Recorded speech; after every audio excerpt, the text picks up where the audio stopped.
This is a woodland that we harvested about 8 months ago, and as you can see around you, it's hard to tell that we've been in here. My name is Simon Lenihan, and today I want to talk about our business of working with horses in forestry. My family have been involved with horses for, well, time immemorial. My immediate family, my wife and my sons have been involved in this business with the past 3.5 decades.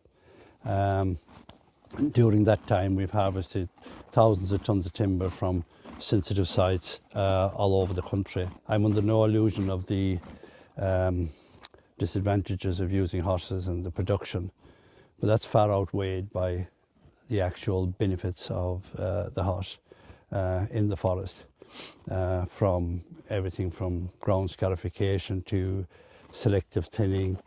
We actually improve the health of the forest throughout, and long term it's beneficial for the forest, it's beneficial for nature.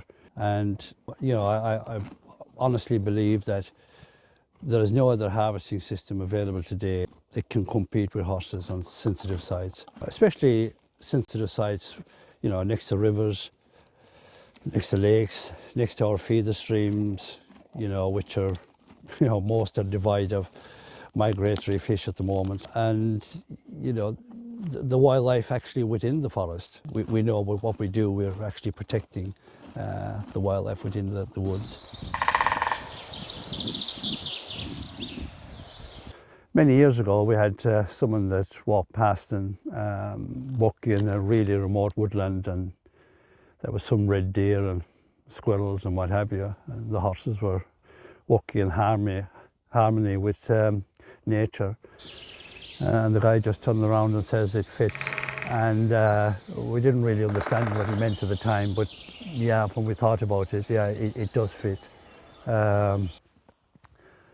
Because yeah, you know, it's the animals, you know, the wildlife, they've been here a long time before us, and when we come in, we have to be responsible, you know. And if there's a nesting birds in the trees, we stay away from that. If there's a badger set, a fox set, you know, they've been here for generations, we avoid that. We're working with nature, and we want to enhance nature, and we want to leave the wood in a better condition than we found it. And as I said, you know, working with nature is for us, that's everything really for us. We don't have to come in and take out 30–40% of the trees. We can come in here and do a 10% harvest and come back in a couple of years and do another 10% harvest. And it's just touching it lightly.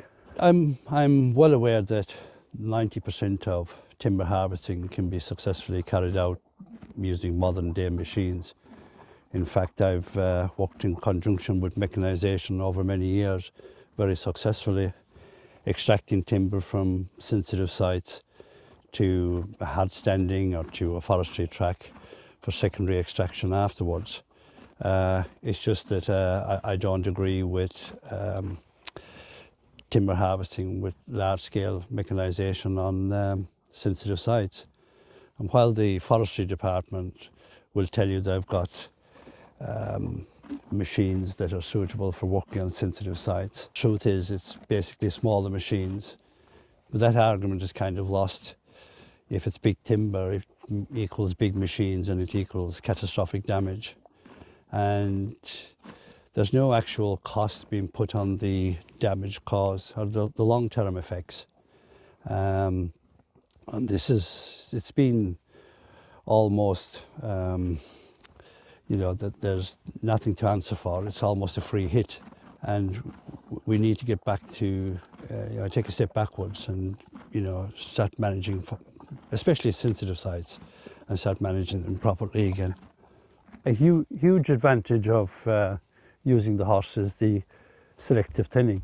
Being able to take out a tree which is diseased and leave the large diameter trees without having to take every tree in the process to get to that tree we leave is very valuable, because we're removing the worst first timber, the damaged trees, the diseased trees, the trees caught underneath the canopy. So that needs to be taken into account as well when you're doing a harvest. Whereas mechanization cannot increase the value of a woodland when they're thinning, because they have to take everything in a straight line, whereas we can maneuver around them, and in the process leave a healthy forest. We like to leave some deadwood on the ground as habitat. We've got some standing deadwood for woodpeckers and what have you. And something we also like to do is to have some habitat piles. It's good for nature, and we have found over the years that birds actually nest in these habitat piles. The other thing is, especially with large companies coming in doing harvesting, they often come in and take the money back to where they're living. With ours, it's very much community based, and even though we're a small operation, we do rely on other businesses like the farmer for hay, the veterinarian, the blacksmith, and that's what makes up communities. That's and we don't want to lose that, because that's very important to us as well. I believe it's not taking a step back. I think it's taking a step forward if we support our communities and we look after the environment, and things will come right again. I think there's nothing more frustrating. We found there's nothing more frustrating over the years of being told that you're old-fashioned, outdated in what you're doing. And when you look at what we have a harvesting system that's practically carbon neutral. That stores more carbon per cubic meter extracted than any other harvesting method available today. We're sustainable, and of course, we're powered by nature, and we have fertilizer as a byproduct. And if that's seen as outdated and old-fashioned, well, then we're going wrong somewhere, I think. This is a poem I wrote a few years back, and it was really in frustration to what was happening all around us. And I felt that I had to put something down on paper, and here it goes. The horse in the forest is a reminder to me, not of the past, but of the future to be. Walking our woodlands for hundreds of years, now almost forgotten, all those blood, sweat and tears. Powered by nature, there's nothing so pure. Carbon neutral, sustainable, the best method for sure. Ecological leader, a master in time, a harvesting icon that continues to shine. Ground scarification with region to the fore, a complete transformation of the forest floor. New life erupts, dormant seeds take hold, a new beginning about to unfold. Wildlife rejoices with its newfound wealth, their home restored again to good health. Yet dismissed as outdated, old-fashioned and slow by those empowered that don't really know. Their mechanical minds driven by greed, a blind eye turned as our forests bleed. Deep rutting, compaction, flooding to fore, a complete destruction of the forest floor. Flora and fauna disappearing so fast. When will it stop? How long can it last?